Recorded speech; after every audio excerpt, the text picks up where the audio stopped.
I've gone back and forth about whether to share this, but I think I need to put it somewhere. This happened when I was a sophomore at school in the Northeast. I won't say which one, and I'm in Kappa. I'm an English major, and I've always taken my academics pretty seriously because I'm trying to get into law school after I graduate. That's relevant context for what I'm about to tell you.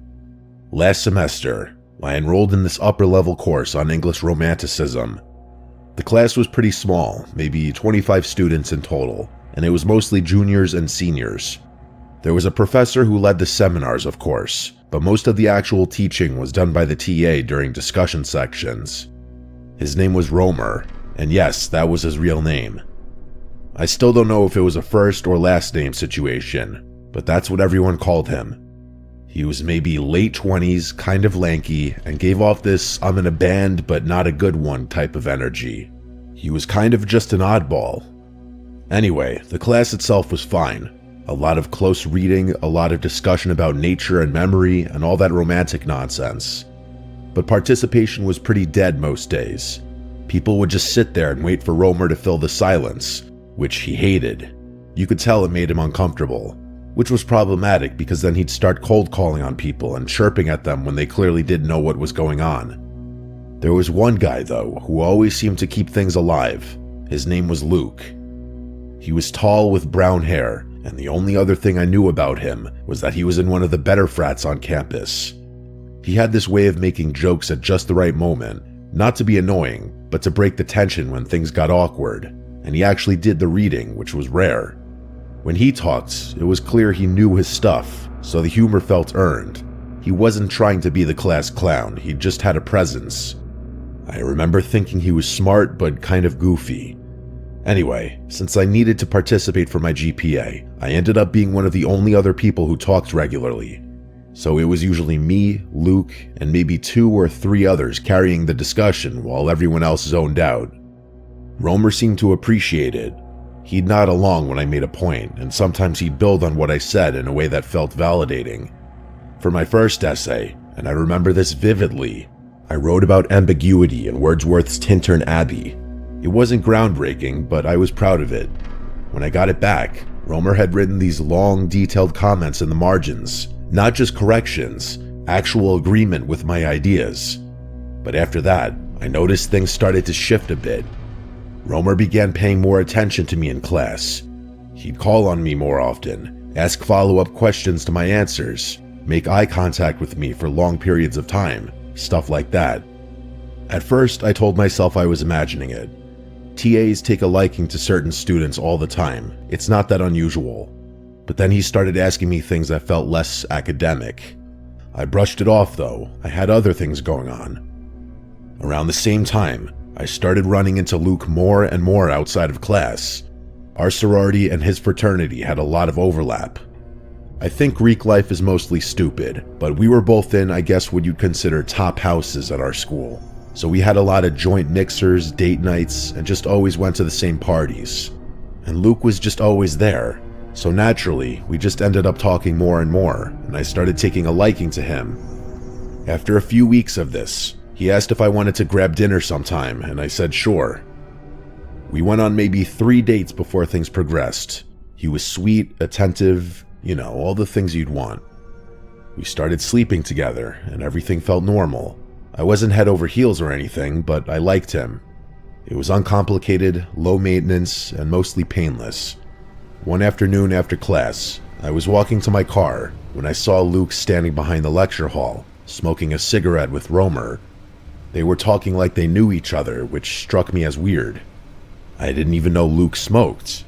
When I asked him about it later, he laughed and said he was just trying to get on Romer's good side so he wouldn't have to try as hard toward the end of the semester. I told him that was kind of pathetic, and he laughed and said he'd take pathetic over a bad grade any day. A few weeks later, when I came back, I noticed his phone was lying next to him on the bed with a YouTube video playing. I know I shouldn't have looked, but curiosity got the better of me. Can you blame me? I'm a college girl in a sorority. The types of guys I'm surrounded by would cause any rational person to develop trust issues. So I went through his phone. I'm not sure what I was expecting to find, but I was definitely not expecting to find a collection of photos of me. And there were a lot of them. Some were more benign. Photos of me going about my day or studying or walking to class. But there were others. I'll let you fill in the blanks yourself, but they were, let's just say, suggestive. Some of them were ones I'd sent him, but there were quite a few that I had no recollection of ever taking. I wasn't mad or anything, mostly creeped out. Like, if he had asked me for most of them, I probably wouldn't have been opposed at all. I didn't wake him up that night. I just went back to sleep, not really knowing how to feel. I ended up keeping things to myself, partly because I was embarrassed, but partly because I didn't want him to know I'd snooped through his phone. A week later, after he'd fallen asleep again, I decided to try guessing his password, which actually wasn't too hard. It was just his birthday, but reversed. This time, I went deeper. Brace yourself, because things move really fast from this point forward. I checked his messages, his deleted photos, everything, and I found something horrifying. He'd been sending photos of me, those photos of me, to an unsaved number, regularly for weeks. Basically the entire duration of time we'd been seeing each other. It was sick, and it was probably illegal too, but I couldn't think about that. I was shaking. I took pictures of everything, and then I started to cry. I couldn't control myself. I basically slapped him awake and demanded to know who the number belonged to, and he stumbled through this ridiculous story about how it was just his backup phone, how he liked to have copies of everything in case his main phone got lost. I knew instantly that was bullshit. I stormed out before he could convince me to stay. I was a complete wreck. I was a psychological mess, and I felt gross. I really didn't want to get into the immediate aftermath of everything, so I won't. Just know that it was probably the worst week of my life. The last thing I need is for that trauma to reopen if anyone figures out who I am or anything. So that's another reason I'm keeping the details to a minimum. The unknown number ended up belonging to Romer, my TA. The police got involved, and Luke confessed pretty quickly once they started pressing him. He admitted that Romer had been paying him hundreds of dollars apparently in exchange for photos. The whole thing had been going on since the beginning of the semester, maybe longer. I don't know all the details, and honestly, I don't want to. Luke got expelled from university, and Romer got fired. I'm pretty sure there was jail time involved as well, although I do remember thinking whatever punishment they got wasn't nearly enough to make me feel compensated. That was over a year and a half ago. I'm a senior now, and I'm almost done with school. I'm kind of relieved about that, to be honest. I've dealt with things in my own way, and I won't get into that, but I thought everything was behind me. A few weeks ago, though, I started noticing something. There's this silver sedan that's been parked outside my sorority late at night. Not every night, but enough that I've started paying attention. I haven't seen anyone get in or out of it. I don't know if it's one of them. I'm probably being paranoid, but it's really freaking me out. And honestly, I'm not sure how they'd even know I live here now. I moved into the house well after the Luke situation. Anyway, if anything else happens, I'll update.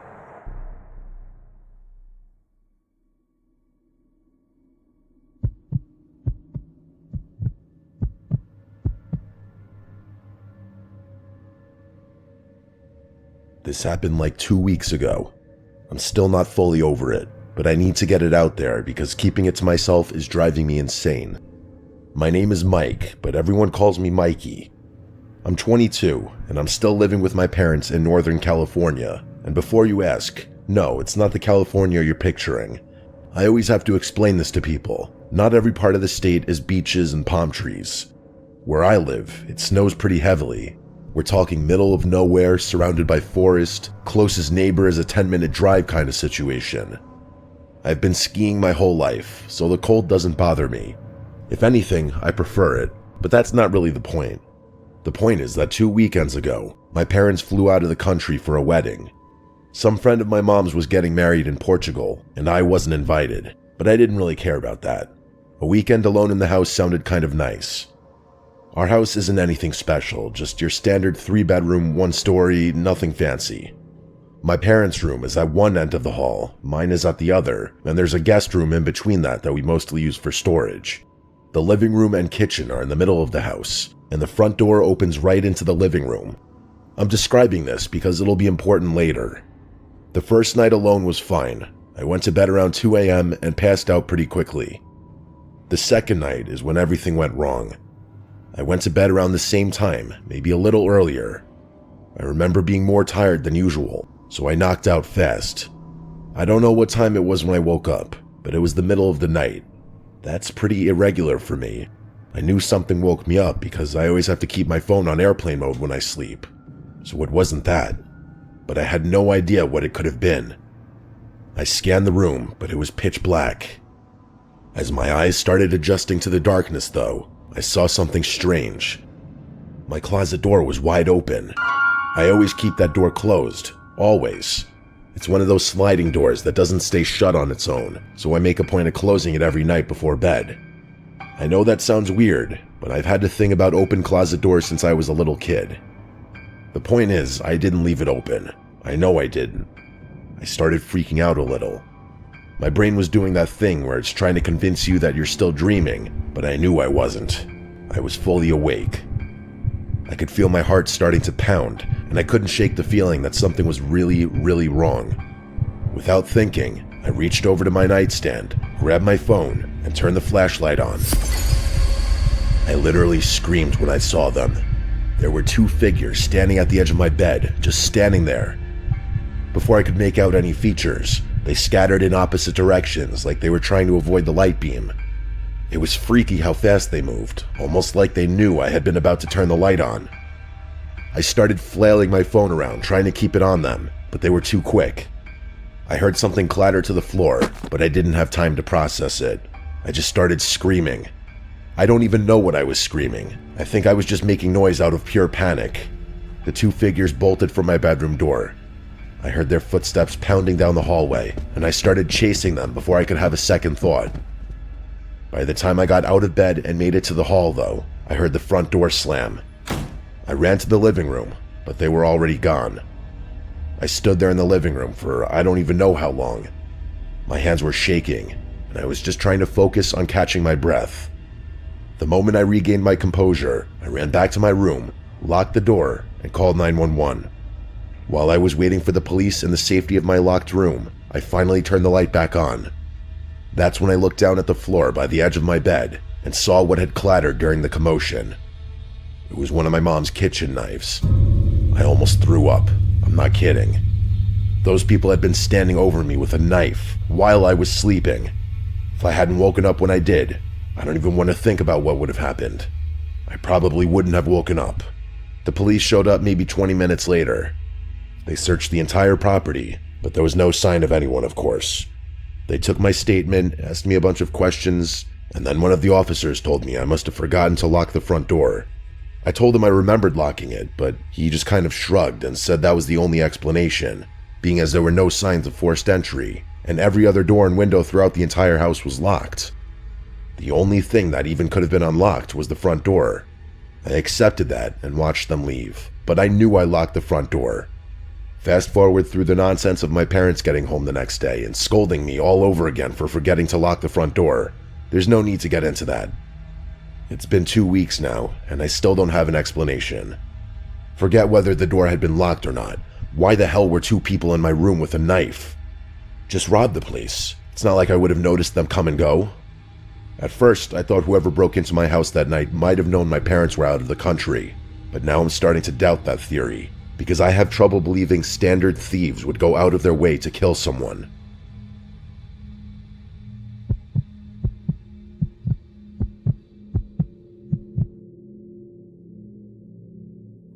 My name is Natasha. This started happening about 3 months ago, right after I broke up with my ex, Tibbet.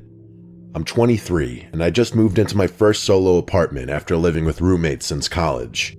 It was nothing special, a 1-bedroom in a mid-sized complex in Columbus, Ohio. I work remote, so I'm home a lot. That's part of why I wanted my own place. I was tired of trying to take calls while my roommates were being loud in the kitchen or whatever. The apartment was on the 2nd floor, facing the back of the complex, which meant my view was basically the parking lot and then some trees. Not exactly scenic, but I didn't care. I had my own space, my own schedule, and for the first time in my adult life, actual privacy. For the first few weeks, everything was fine. I didn't really interact with anyone in the building besides the occasional head nod. There was an older woman on the first floor who always seemed to be checking her mail whenever I walked by, and a couple across the hall who I'd hear arguing sometimes through the walls. That was about the extent of my social landscape. Anyway, I started noticing this guy. The first time was maybe 3 weeks after I moved in. I was coming back from the gym around 8 p.m., and as I was walking up the stairs to my floor, I passed someone coming down. He was this nondescript white guy, maybe late 30s or early 40s. He had an average build. He was also wearing a gray hoodie. There wasn't really anything remarkable about him. We did that awkward thing where you both try to move to the same side, then he just kind of squeezed past me without saying anything. I didn't think much of it. The second time was a few days later. I was in the parking lot getting something out of my car, and I saw him standing near the dumpsters. He wasn't really doing anything, just sort of standing there. When I looked over, he turned and walked away around the side of the building. Again, not that weird on its own. I shrugged it off and went about my business as usual. The third time is when things started feeling off. I was working at my desk, which faces the window overlooking the parking lot. It was the middle of the afternoon, and I happened to glance outside while I was on a call. There was a navy blue car parked in the lot that I didn't recognize, and someone was sitting in the driver's seat. I couldn't see their face clearly, but I could tell they were looking up at the building, at my floor, maybe at my window specifically, but I couldn't be sure. I watched for a few seconds, then went back to my call. When I looked again, maybe 10 minutes later, the car was gone. For whatever reason, that stuck with me. I started paying more attention after that, and the more attention I paid, the more I noticed him. The guy spent a lot of time in the parking lot, not every day, but often enough that it started to feel like a pattern. Sometimes he'd be walking through, sometimes sitting in that same blue car, which I realized was his a few days later. Once I saw him standing by the stairs to my building, just looking at his phone. He never looked directly at me, or if he did, I never caught him. But I started to get this feeling like he was always positioned in a way where he could see my apartment. I told myself I was being paranoid. The complex isn't that big. If someone lived there and kept similar hours to me, I'd probably see them a lot. That's just math. And I'd never actually caught him doing anything wrong either. He wasn't following me, and he wasn't approaching me. He was just around. But then something happened that I couldn't explain away. I have a pretty set routine. I go to the same gym at the same time most days, and I usually stop at this Chipotle on the way back twice a week. It's like a 15-minute drive from my apartment in a completely different part of town. One night, I'm sitting in the Chipotle eating by myself and scrolling through my phone. I look up, and there he is. That same guy with that same gray hoodie from the first time I saw him. He was just sitting at a table across the restaurant, eating a burrito bowl. I started to feel sick in my stomach, I'm not exaggerating. I felt physically sick for a second, because there was no reason he should be there. The gym I go to is in a different direction. This Chipotle isn't even near anything else. It's not like it's on a main road where you just happen to end up. You go there on purpose.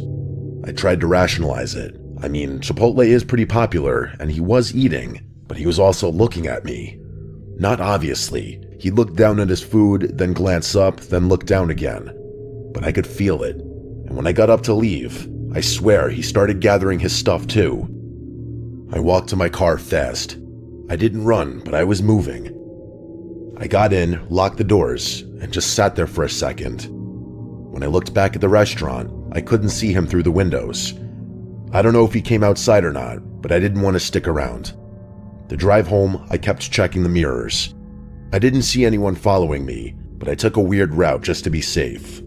It was probably overkill, especially because he already knew where my apartment was, but I wasn't thinking straight. When I got back to my apartment, I sat in the dark for like an hour just watching the parking lot through my window. I never saw either him or that sedan. So eventually, I convinced myself I'd overreacted and went to bed. The next morning, though, I woke up and looked outside like I'd been doing every morning since this started.